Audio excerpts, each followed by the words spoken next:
Lundi 6 août, Dijon, alerte pollution de l'air.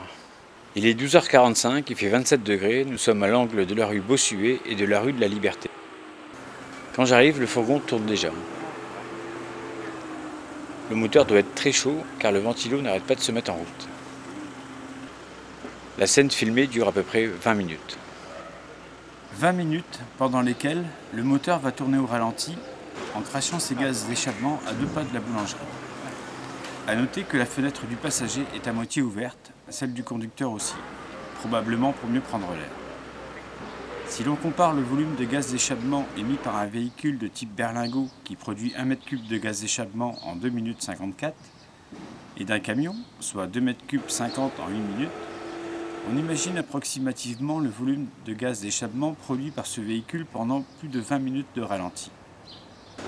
Je suis passé derrière le fourgon pour les besoins du tournage et je peux vous assurer que ça sentait très mauvais. Au bout de 20 minutes, le conducteur et le passager qui attendaient l'ouverture d'un magasin pour y faire des travaux sont descendus du fourgon et je leur ai demandé pourquoi le moteur tournait au ralenti. Attends. Bonjour, excusez-moi, c'est un documentaire sur la pollution et la santé. Je peux savoir pourquoi vous laissez tourner le moteur au ralenti? Pour toute réponse, j'ai eu le droit au mépris et le silence qui le suit.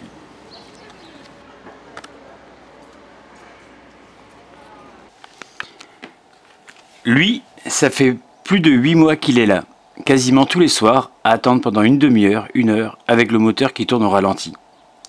Ce n'est pas parce qu'il fait chaud ou froid, c'est pour écouter sa petite musique en Bluetooth. Le moteur à l'arrêt, sa radio s'éteint au bout de 5 minutes. Pour éviter de redémarrer toutes les 5 minutes, il le laisse tourner. Et quand ce n'est pas avec le véhicule de l'entreprise, c'est avec sa voiture, et c'est pareil.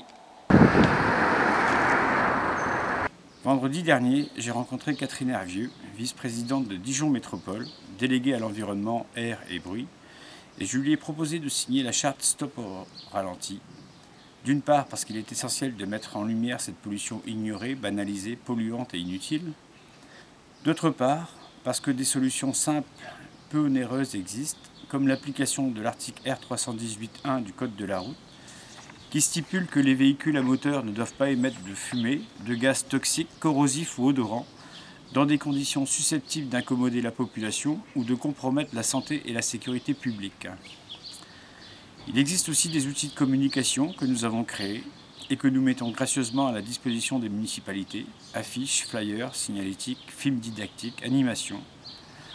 Lors de cet entretien, j'ai également demandé à Madame Hervieux la pose de panneaux interdisant la marche au ralenti aux abords des crèches, des écoles, des collèges, des lycées, des parcs, ou de panneaux sensibilisant le conducteur à couper le moteur lorsque le véhicule est garé, parqué, stationné. Ce ne sont pas quelques panneaux de signalisation qui vont ruiner le budget de Dijon Métropole, ni de la mairie de Dijon, ou d'ailleurs, mais qui pourront limiter le nombre de maladies respiratoires graves et irréversibles chez les enfants notamment, améliorer la qualité de l'air et lutter contre le réchauffement climatique.